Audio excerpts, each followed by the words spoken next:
Bienvenidos a este webinar especial de Chino Más, centenario del Museo del Palacio Imperial de Beijing, organizado por la Fundación CLEC, Oficina Regional para América Latina y el Caribe.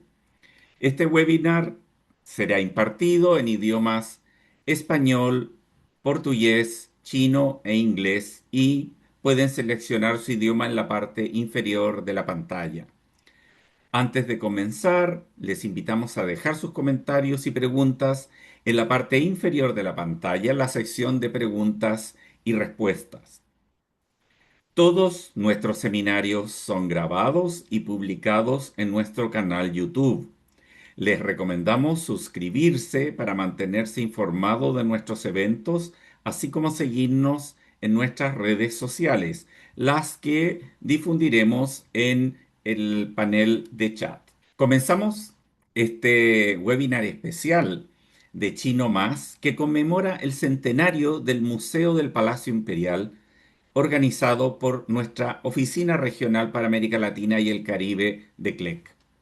Me presento, soy Roberto Lafontaine, director del Centro de Cooperación Internacional para la Enseñanza de la Lengua China, Center for Language Education and Cooperation, CLEC, Oficina Regional para América Latina y el Caribe.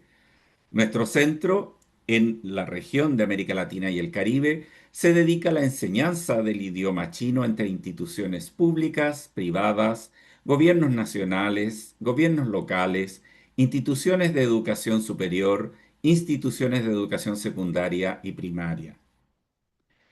Para el webinar de hoy, hemos traído un tema muy especial. Este año se celebra el centenario del Museo del Palacio Imperial de Beijing, conocido como la Ciudad Prohibida. Su construcción comenzó en el año 1406 durante la dinastía Ming. Tomó 14 años y reunió a miles de artesanos, convirtiéndose en el mayor complejo palaciego del mundo. Fue el centro político, ceremonial y residencial de los emperadores de las dinastías Ming y Qing durante casi 500 años. Tras la caída de la dinastía Qing en 1911, quedó bajo administración del nuevo gobierno republicano. En 1925 se fundó oficialmente el Museo del Palacio, abriendo por primera vez sus espacios al público, y se dedicó a conservar la arquitectura palaciega y proteger la vasta colección del arte imperial. La UNESCO considera a la Ciudad Prohibida como el mayor conjunto de estructuras antiguas de madera en el mundo y una obra maestra de la arquitectura tradicional china. En 1987 la declaró Patrimonio de la Humanidad. El año 2018, el número de visitantes superó por primera vez los 17 millones, más que el Louvre en París, convirtiéndose así en la atracción cultural histórica más visitada del planeta. El palacio conserva más de 1 millón de piezas artísticas. Su diseño axial, sus salones ceremoniales y su armonía arquitectónica reflejan la cosmovisión y estética de la dinastía Ming y simbolizan el poder imperial y la sofisticación de la ingeniería y urbanismo tradicionales chinos. A lo largo de un siglo como museo, ha evolucionado hacia un centro de investigación, conservación y difusión cultural. Hoy sigue siendo un ícono de la historia china y un testimonio de la arquitectura tradicional. Antes de presentar a nuestro invitado de hoy, quisiera agradecer especialmente a la señora Yang Changqing, directora del Centro Cultural de China en Madrid, una querida amiga, por su colaboración en este webinar y su apoyo a nuestros proyectos. Gracias a ella pudimos contactar al profesor Li. Muchas gracias, Yang. También quisiera saludar a quienes nos acompañan desde China, Europa y diferentes países de América Latina y el Caribe, y al público que nos verá posteriormente en nuestro canal YouTube. A continuación, doy la palabra a la señora Ruang Wishao, nuestra subdirectora, quien presentará a nuestro panelista de hoy. Estimados amigos, estimada señora Yang, soy Ruan Chao, soy la directora china de la Fundación CLEC. Quisiera hoy presentar al profesor Li Ji, que es un destacado arqueólogo y especialista en museología. Se graduó en arqueología de la Facultad de Historia de la Universidad de Jilin. Ha trabajado en la Administración Nacional de Patrimonio Cultural de China, donde ocupó cargos como director del Departamento de Patrimonios Culturales y del Departamento de Gestión de Reliquias Sociales. Posteriormente fue jefe del Departamento de Exposiciones y subdirector del Museo de Historia de China. Se desempeñó como subdirector ejecutivo del Museo del Palacio Imperial de Beijing, liderando su modernización y cooperación internacional. Más tarde dirigió el Instituto de Arqueología del Palacio Imperial. Es tutor del doctorado de la Academia China de Artes, vicepresidente de la Sociedad China de Arqueología, vicepresidente de la Sociedad China de Patrimonios Culturales. Posee una profunda influencia en los campos de la arqueología y la museología. Actualmente es presidente honorario y director del Comité de Expertos de la Fundación de la Protección del Patrimonio Cultural del Palacio Imperial. Entre sus principales obras destacan el Templo de Yangzhou, Historia de China a través de sus reliquias, y hoy contamos con el profesor Li Ji y su tema de hoy se titula Desde Ciudad Prohibida al Museo de Palacio. Por favor, adelante. Muchas gracias por la presentación de los directores presentes. Gracias al público presente. Vamos a compartir la historia del Museo de la Ciudad Prohibida, este patrimonio cultural de la humanidad, y vamos a disfrutarlos entre todos.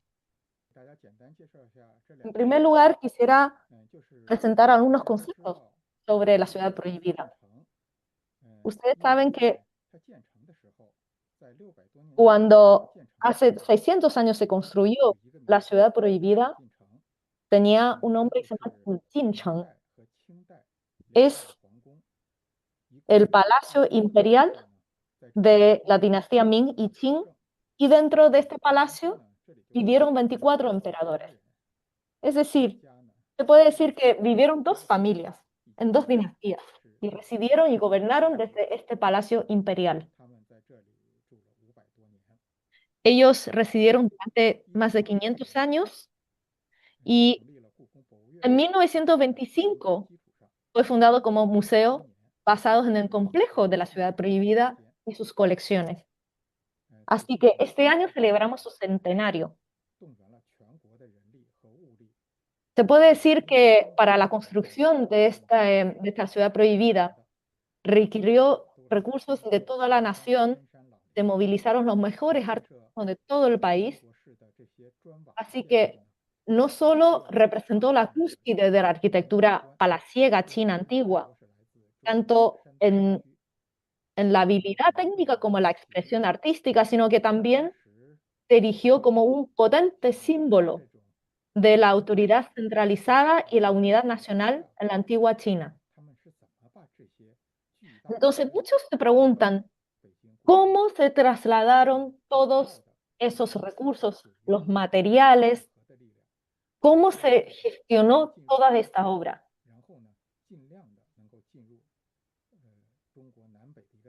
Fue una tarea titánica, trasladando todos los materiales. Se puede decir que fue el traslado o la logística más eficiente de la época, porque estamos hablando de muchas piedras, mármol, granito, piedra azul. Primero hay que explorar estos recursos. Incluso hubo un momento que en China durante el invierno tuvieron que poner agua, pavimentar los caminos con agua y para aprovechar el hielo y poder trasladar los materiales. Entonces, sé que algunos han visitado la Ciudad Prohibida y los que no, vamos a hacer un tour hoy virtual A los chinos les gusta mucho este eje central que marca la ciudad prohibida. Es un arte único en el mundo y que por eso uno de los que considerados como Patrimonio Mundial de la Humanidad es el eje central diseñado por los chinos para el Palacio de la Ciudad Prohibida. De- y además, en esta área de Beijing se está restringiendo muchas construcciones de altura, por lo tanto, se puede apreciar una vista hermosa, amplia, abierta, armoniosa.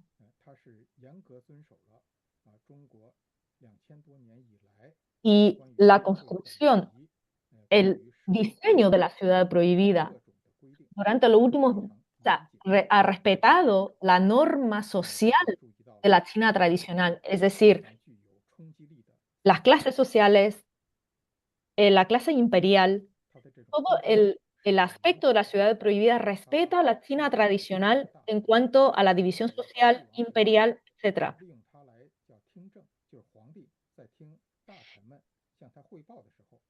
Uno de los salones más importantes de la ciudad prohibida tiene que ver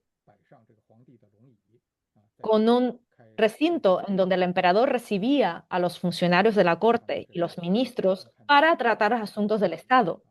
Ustedes pueden ver la cúpula de este salón.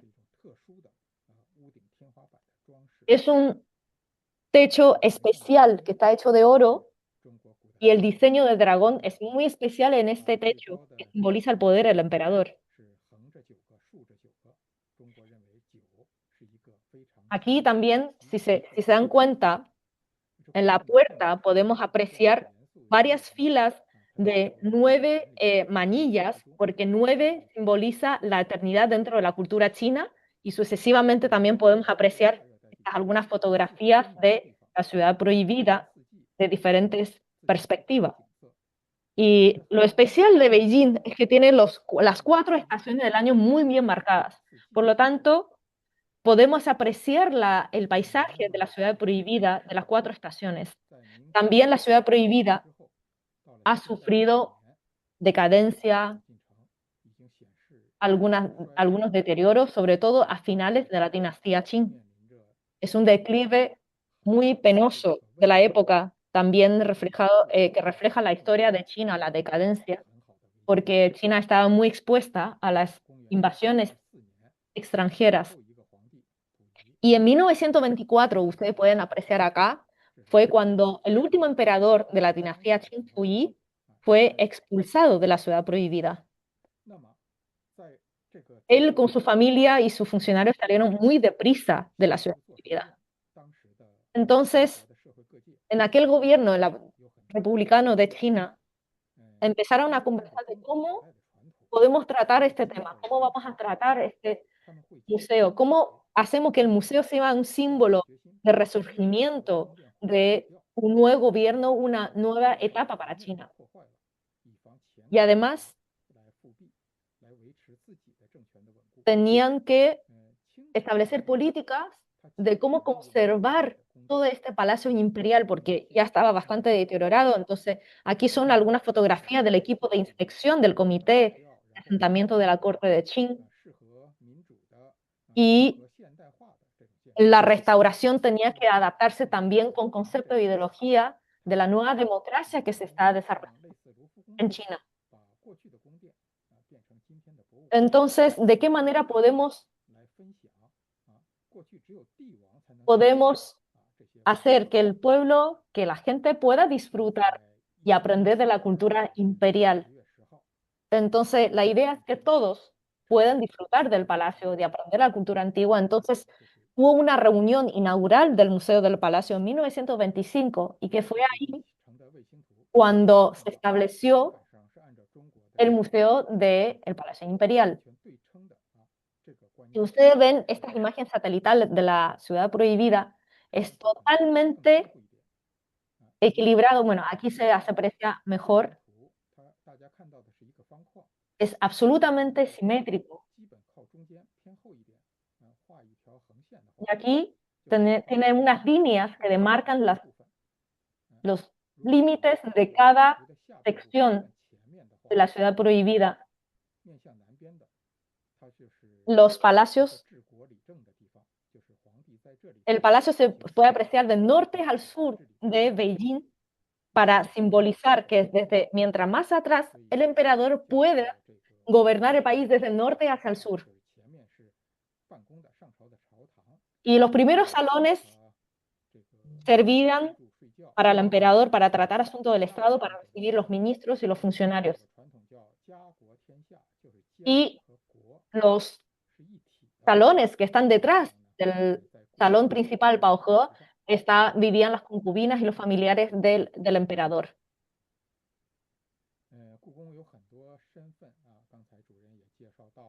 Bueno, recientemente Roberto también presentó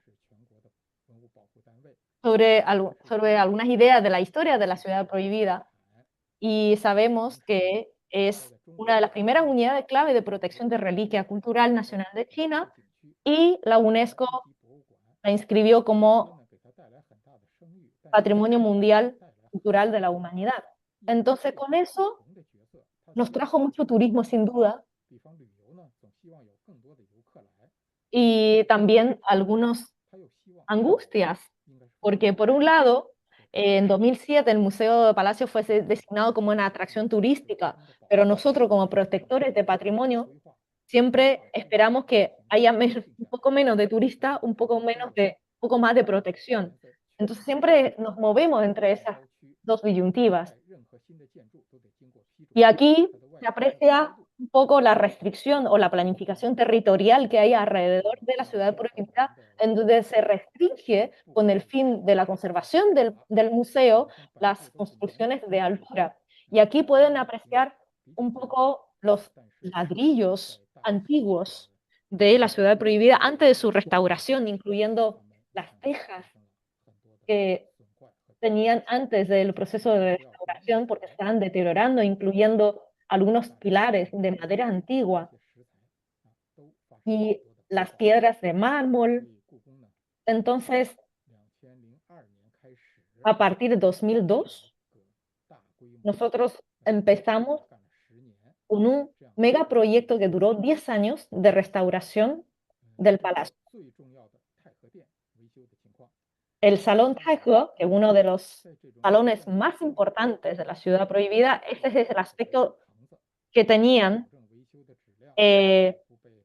del proceso de la restauración y esa es la manera como lo protegimos para que la restauración se lleve a cabo de manera fluida, que era el salón de la armonía suprema de la ciudad prohibida. Y además, tengo que destacar que todas las técnicas de restauración que utilizamos era respetando las técnicas antiguas y tradicionales, es decir, utilizando tecnologías nuevas, pero respetando las técnicas antiguas, por lo que tuvimos mucho trabajo de artesanía. Y eso también representaba un respeto que nosotros teníamos hacia la arquitectura tradicional. Y aquí pueden apreciar las imágenes del palacio después de la restauración, incluyendo los colores, los materiales. Respetamos en lo posible todo el aspecto original sin intervenir con tecnologías modernas. Si ustedes se pueden apreciar acá el Palacio Taiko después de la restauración, se puede apreciar que conservamos el aspecto original lo más que pudimos, incluyendo, si se dan cuenta acá, hay un detalle sobre la madera, el techo, y ese proyecto lo hicimos con una fundación de construcción y arquitectura.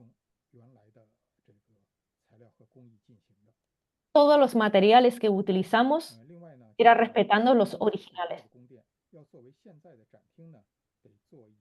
También tuvimos un desafío de modernizar el interior de la exhibición para la gente, para que la gente pudiera apreciar los objetos, pero sin alterar su aspecto original exterior, lo cual para nosotros también fue un desafío en 2005.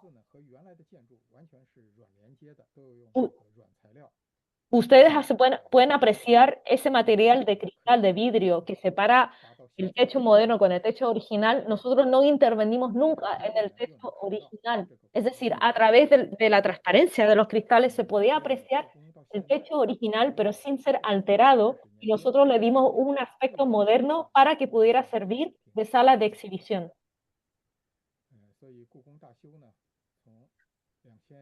Así que desde el inicio de la restauración importante en 2013, se completó la primera fase de las tareas de acuerdo con un esquema que nosotros contamos que era un plan de integral de conservación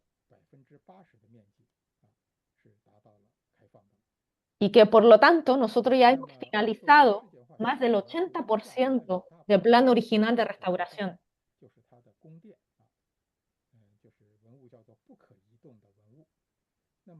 Bueno, aparte de los objetos que tenía la ciudad prohibida, es decir, la ciudad prohibida como construcción era una construcción inamovible, era un patrimonio inamovible, pero también tenemos que considerar que tiene muchos objetos y que nosotros tardamos 7 años en darle categoría, de hacer un orden sobre los objetos que tenía la ciudad prohibida, porque estamos hablando de que entre 2004 y hasta 2010 el número total de objetos que conservaba el museo era de 1.800.000.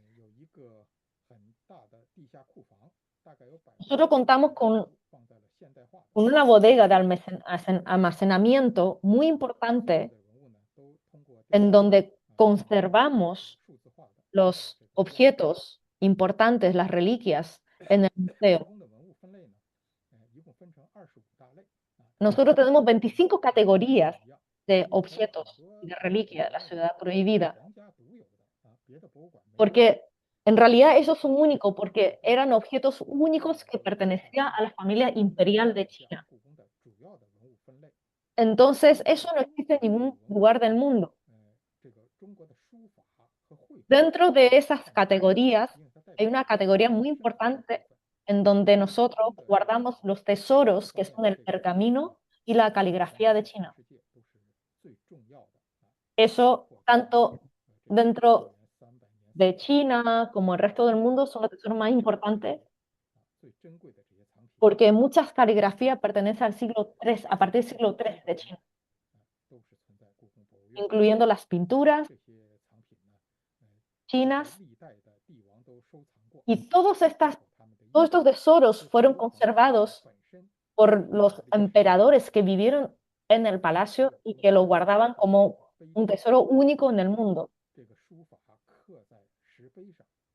E incluso algunos, para conservar la caligrafía, tuvieron el arte o la conciencia de construir alguna estela o calco o escultura para poder conservar por más tiempo la caligrafía importante de China. Y estos son los objetos de bronce que pertenecían a la dinastía Shang, Xia. Estamos hablando del año 1400 antes de Cristo. También esta es en una colección de platería de la ciudad prohibida. Bueno, por el tema del tiempo le voy mostrando un poco, por ejemplo, estos son los objetos de lacado, artículos esmaltados y muchas veces, bueno, ustedes esto a lo mejor lo pueden conocer porque estos entraron a China, que lo modificaron los chinos como Qinghailan, que en realidad este arte de artículos esmaltados venía de Asia Central. Y estos son los artículos de jade. Jade es una piedra preciosa, muy amada por los chinos, por los emperadores, porque lo utilizaban como un objeto importante, o sea, desde el timbre, desde los objetos más personales se hacían con la piedra de jade porque es una piedra preciada. También aquí pueden apreciar algunas esculturas, cerámica. Por ejemplo, estos objetos pertenecían al emperador Qianlong.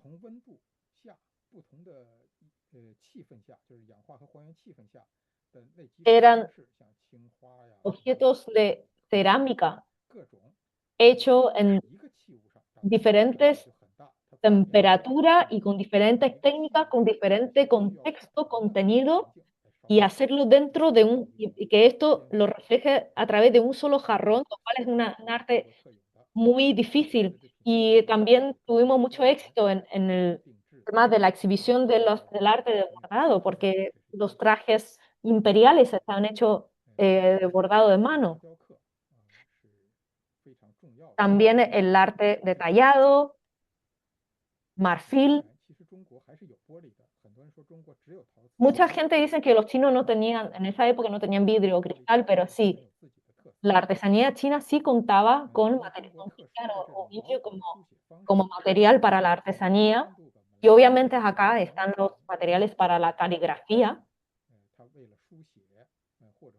Todos los materiales para la caligrafía o la pintura china tenía su objeto especial de un material especial para que la familia imperial pudiera dibujar o hacer caligrafía.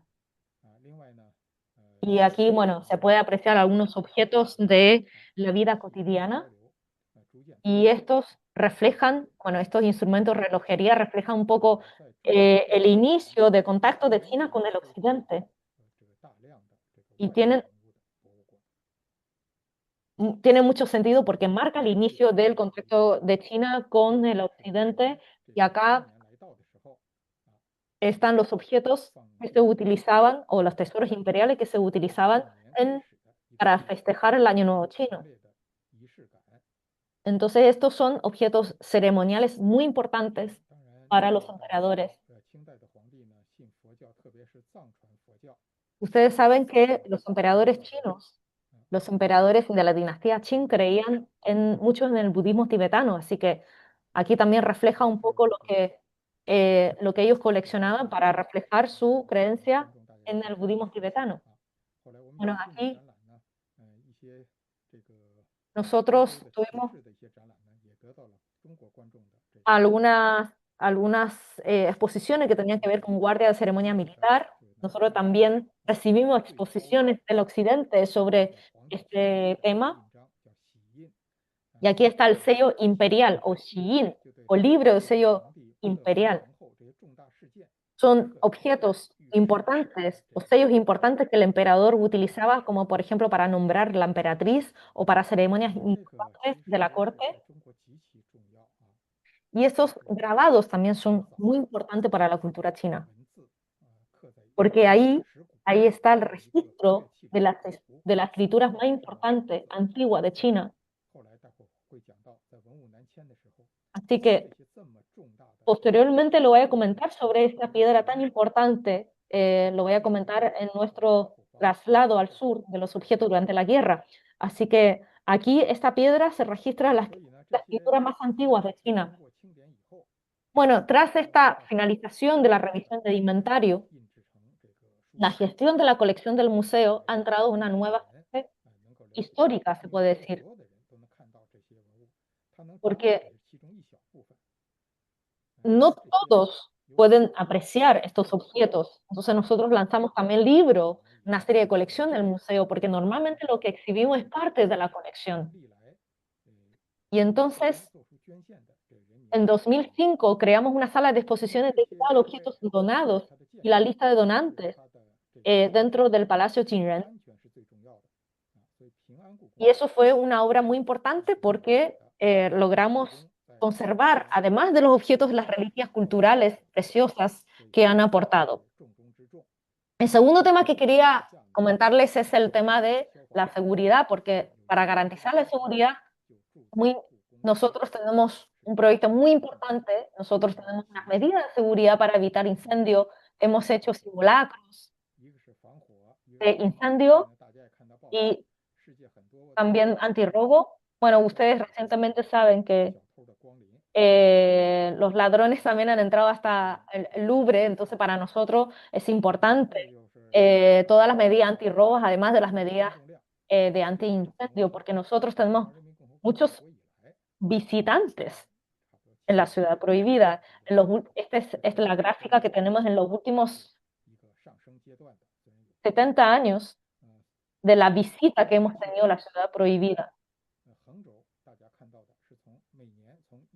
Y aquí también en horizontal pueden apreciar desde enero hasta diciembre cuál es el número de visitantes que ha experimentado la ciudad prohibida, sobre todo la semana dorada, que son las vacaciones de la fiesta nacional y durante los 3 días de vacaciones de mayo. Y esa es una gráfica que podemos apreciar desde 2006-2011. El récord que tuvo la ciudad prohibida fue un día que tuvimos alrededor de la plaza, antes de entrar a la puerta principal de la ciudad prohibida, que tuvimos 180.000 personas esperando para entrar. Entonces, a partir de entonces, nosotros empezamos a implementar la medida de restricción, de pedir que el público haga una cita previa a través de Internet. Entonces, nosotros establecimos que el máximo de visitantes que podemos recibir en la ciudad prohibida es de 80.000. Y bueno, a través de eso nosotros logramos que logramos reducir los visitantes antes de la pandemia de COVID. Y aquí podemos apreciar que el museo, por ejemplo, en 2016 tuvimos 16 millones de visitantes y que tuvimos una venta de entradas de 705 millones de yuanes. Bueno, aquí está. Esta es la fotografía en donde se entregó el museo de nuestro exdirector y al director actual, que tuvimos una ceremonia de entrega de directores y para que todos puedan apreciar el esplendor de la ciudad prohibida, nosotros establecimos algunos salones de exposición para mostrar, por ejemplo, la vida cotidiana de la corte, de los salones, de las familias del emperador. Entonces, aquí pueden apreciar algunos salones que sí abrimos al público para que pudieran apreciar algunos objetos de valor, tesoros, incluso muebles de madera tallada. Pero creo que lo que más le interesa a la gente es cómo era el salón de la vida cotidiana de la familia imperial. Y nosotros tuvimos un fenómeno cultural, que es que a veces tenemos exposiciones especiales. Nosotros tuvimos una exposición que se llama Shiqu Baojian en 2015 y tuvimos que diseñar, establecer filas para que la gente pudiera visitar esa exposición especial. Mucha gente se quejaba de que esto era injusto porque no se respetaba el orden, entonces tuvimos que agrupar el público, establecer horario, por ejemplo, enumerar los grupos para que pudieran entrar, para establecer un orden. Y esta es la fila que tuvimos en 2015 sobre esta exposición especial y hasta la noche, la fila. Tuvimos a todo este público que eran amantes de la ciudad prohibida. Entonces, un poco lo que nosotros tenemos que vivir a diario sobre la cantidad de visitantes, el público de la ciudad prohibida. Y aquí tuvimos también una exposición sobre cómo se celebra el Año Nuevo Chino dentro de la ciudad prohibida. También hemos realizado congresos, ceremonia de conmemoración de los 600 años de construcción del Palacio Imperial. Hay muchos detalles que atraen al público. Creo que es importante, es diferente al resto del mundo porque estos son los materiales que se utilizaban para tratar a la madera en la ciudad prohibida. Y eso eran unos materiales muy primitivos considerados a día de hoy para poder trabajar con la madera. Eran herramientas únicas. Y ahora estamos haciendo una exposición muy especial sobre el centenario de la fundación del Museo de la Ciudad Prohibida.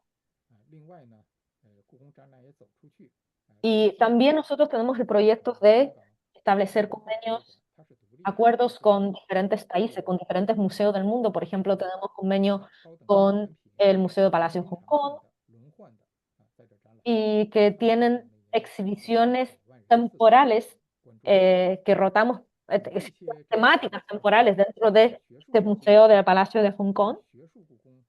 También estamos con el tema de intercambios académicos para el Palacio. En este momento contamos con 2.600 libros o literatura relacionada con la ciudad prohibida, incluyendo también proyectos de arqueología. Aquí hay yacimiento arqueológico, por ejemplo, al este del jardín de Palacio de Zhenin, porque acá es donde abajo podemos saber qué es lo que se utilizaron, cuáles fueron los materiales que utilizaron para construir este palacio y para darle estabilidad y solidez. Y entonces se puede apreciar que en estos yacimientos se conserva perfectamente cómo eran los materiales de la ciudad prohibida. Y también hemos recurrido a la tecnología, ¿no? Porque ustedes aquí pudieron apreciar el fragmento de cerámica, el jade, que provenían del yacimiento, y nosotros tuvimos que utilizar tecnologías modernas para poder tratar este tipo de materiales que descubrimos en los yacimientos. Y se pueden ver aquí en lo que nosotros conseguimos los yacimientos y pudimos restaurar este objeto a través de nuestro laboratorio.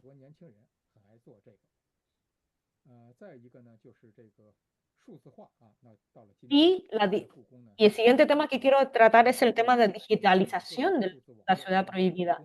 Nosotros contamos con plataformas de red y terminales, plataformas, recursos digitales, e incorporamos continuamente nuevas tecnologías para adquirir datos de imágenes de alta precisión.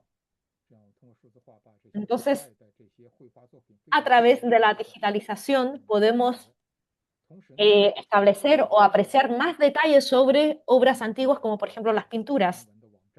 Nosotros contamos también con Internet, nuestra web está en inglés, tenemos un sitio web oficial dedicado a un portal para jóvenes y una sala de exposición digital en la puerta del palacio que utilizamos también la realidad virtual para que más gente pueda apreciar de manera integral una experiencia para el visitante.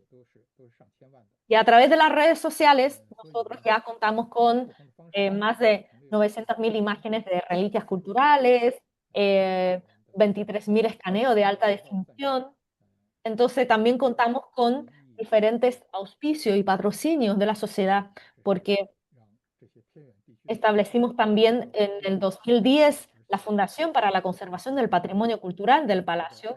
Tuvimos muchas iniciativas dedicadas al público joven, a los niños. Nosotros tenemos también un plan de estrategia, de convenio con Tencent, con la Alibaba. También hacemos exposiciones en los colegios y a través de CCTV, la Televisión Nacional de China, nosotros aparecimos en uno de los programas más importantes, que se llama Tesoro Nacional. A través de los programas de televisión hemos captado la atención de muchos públicos. También aquí tuvimos la visita del señor Philip Craven, el expresidente del Comité Paralímpico Internacional, que fue a inspeccionar los accesos al museo para la gente de movilidad reducida. Nosotros también tenemos un proyecto para los colegios en que cada martes hay colegios que pueden ingresar de manera gratuita a hacer un tour por la ciudad prohibida. Bueno, en honor al tiempo voy a adelantar un poquito algunas diapos. Nosotros hemos desarrollado un merchandising cultural muy importante en la ciudad prohibida para que la gente pueda asociar, pueda aprender de la cultura de la ciudad prohibida, por ejemplo, estos objetos de pañuelo de seda, llaveros e imanes para refrigeradores, copas, eh, y algunos adornos del escritorio del emperador, incluso el calendario de la ciudad prohibida para nosotros fue un éxito. Así que todos estos merchandising cultural es a través de ellos que podemos promover la cultura imperial, la cultura tradicional de China. Tuvimos también eh, la creación de cómics, de anime sobre la historia de la ciudad prohibida. Tenemos también proyectos con el Museo Imperial de Taipei. Hemos tenido proyectos de intercambio, nos visitamos mutuamente. Nosotros tuvimos una exposición que celebramos para nosotros muy importante, que tuvimos un proyecto de traslados al sur de China durante la guerra de la invasión japonesa, en que tuvimos con tantos expertos chinos, amantes de la cultura china, que tuvieron que trasladar todos los tesoros de la ciudad prohibida en diferentes rutas para protegerlos de la invasión japonesa y que no fueran bombardeados por la guerra. Y esos fueron los profesionales que contribuyeron a la conservación del tesoro de la ciudad prohibida. Entonces, creo que fue una contribución conjunta del pueblo chino y contamos también, estas son las fotografías que posteriormente, bueno, nosotros, estos tesoros, algunos están guardados en Taipei, nosotros sabemos que están en una bodega dentro del Museo de Palacio en Taipei. Entonces, tenemos una exposición dedicada a esta historia tan importante para China que une ambos lados del estrecho y que también está presente hoy en el Palacio. Y la internacionalización de la ciudad prohibida es muy importante para nosotros también en cuanto a estrategias de relaciones internacionales, como por ejemplo empezamos con la cooperación y la colaboración con el Museo Louvre, con el Museo Metropolitano de Nueva York, con el Museo Británico, con el Museo Hermitage de Rusia. Entonces aquí, por ejemplo, aquí tuvimos en Louvre una exposición importante de la vida cotidiana imperial. Aquí una exposición importante que tuvimos en Japón.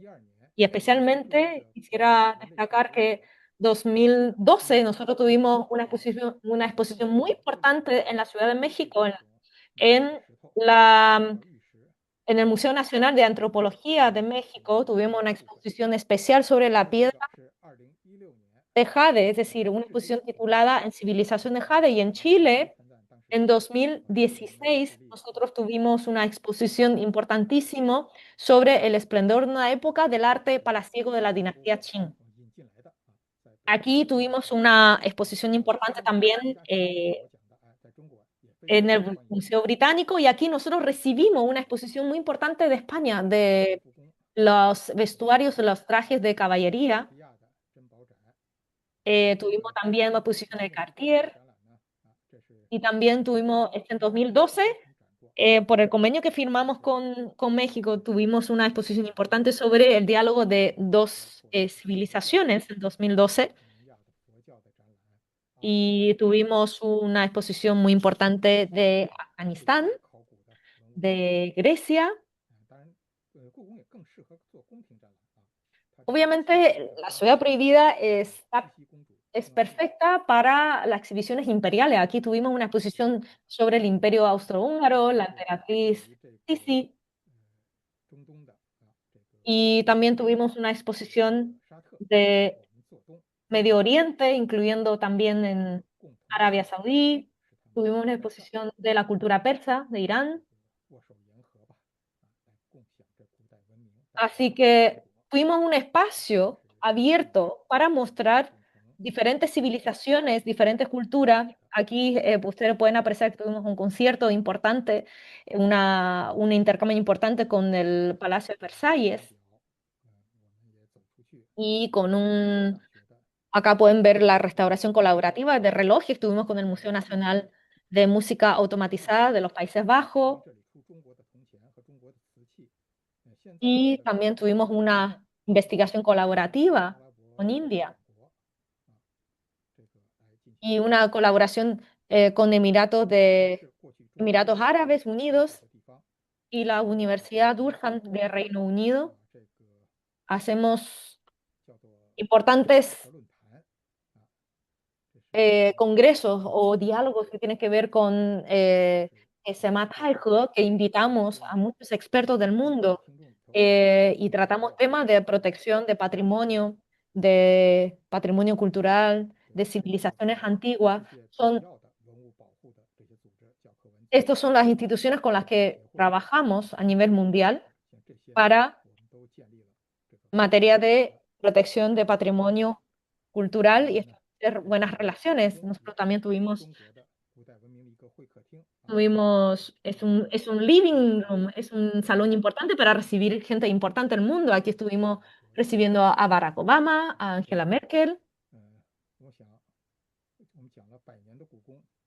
Así que esperamos, creo que en la ciudad prohibida, el Museo del Palacio, tiene mucho espacio, mucho potencial. Estos son los proyectos futuros que queremos hacer para que las exposiciones sean en salones modernos, de tal manera que podamos proteger nuestras reliquias. Nosotros queremos hacer más espacios externos adicionales a la ciudad prohibida para poder sacar las exposiciones y mostrar a más público. Entonces, en estos patios al norte de Ciudad Prohibida, que estos proyectos queremos empezar ya en 2026. Queremos recordarles que en 2020 hicimos una ceremonia importantísima sobre los 600 años de la construcción del palacio, porque no solo es un museo, porque es un símbolo cultural para la tradición china, para el pueblo chino, y espero que esto sea que sea un nuevo punto de partida para para poder concienciar a la gente sobre la importancia de la cultura, del patrimonio, y que sepan que la conservación de estos patrimonios sirve para que la gente a futuro puedan seguir apreciando este arte tradicional para las futuras generaciones. Así que muchísimas gracias a todos. Muchísimas gracias, profesor Li Yi, por esta maravillosa exposición sobre el Museo de la Ciudad Prohibida, el Museo Imperial, los 100 años del museo. Es impresionante ver cómo se ha logrado una restauración en los últimos años. Eh, He tenido la oportunidad de poder ver la de evolución en los últimos 20 años, las restauraciones de distintos patios, de distintos pabellones y jardines, y realmente es muy impresionante. También, como usted bien decía, tuvimos la oportunidad aquí en Chile de tener una exposición en el Centro Cultural del Palacio de la Moneda, gracias a dos agregados culturales fantásticos que tuvimos aquí, tanto el señor He Yong primero como la señora Yang Changqing posteriormente, que acercaron al pueblo chileno esta exposición maravillosa y que también, como usted mostraba, hicieron otra en Ciudad de México.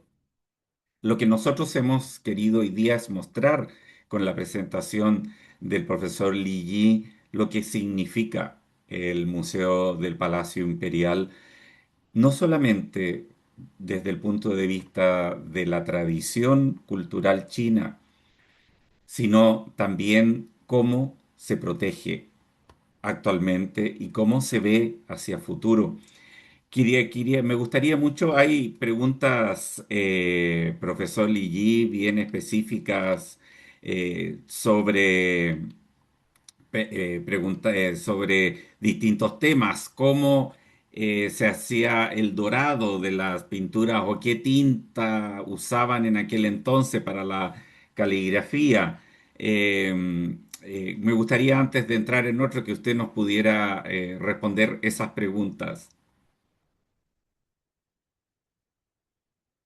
Roberto, vamos con la pregunta de restaurar dorado o cómo lo... Eso, Ya. pregúntale qué se usaba para la restauración del dorado y qué Ujú, usaban, si es la misma tinta china, que es lo que preguntan ahí, la que se usaba en aquel entonces para hacer los pergaminos, que la ujú. que se usa actual. Fue un trabajo difícil porque lo que hicimos fue detectar en principio cuánto es la arcilla o una especie de cerámica, qué tipo de cerámica se utilizaba, en qué cantidad. Nosotros lo que hicimos en principio es detectar al interior en qué condiciones estaban, si alguno se podía conservar o lo que estaban más o menos deteriorados, conseguir la cantidad que se necesitaba para hacer la arcilla. En realidad el material es una arcilla, pero también había como una especie de porcelana que tiene que pasar por un proceso de calor y luego dar esa pintura. En realidad nunca fue una pintura como se imagina, o de pintura, como se dice, la pintura moderna que utilizamos, sino que el material esencial era de arcilla. Y nosotros intentamos respetar la cantidad de cada ingrediente para poder dar ese aspecto dorado que tienen en las tejas durante el proceso de restauración.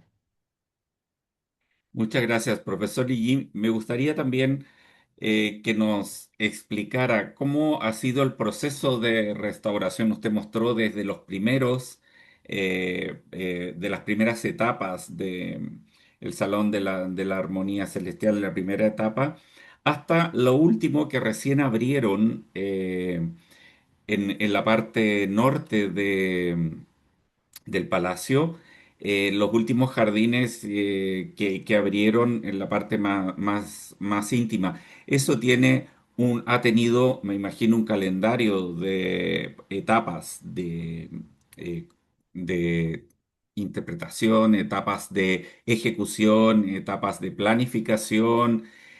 ¿Tiene eso un futuro constante? ¿En el futuro tienen planificado seguir restaurando distintas partes? Bueno, en cuanto a restauración, para nosotros es un tema muy importante. Nosotros tenemos una planificación normalmente de 5 años o también se puede ser como un plan quinquenal que tiene que ver con la restauración, la mantención diaria del palacio.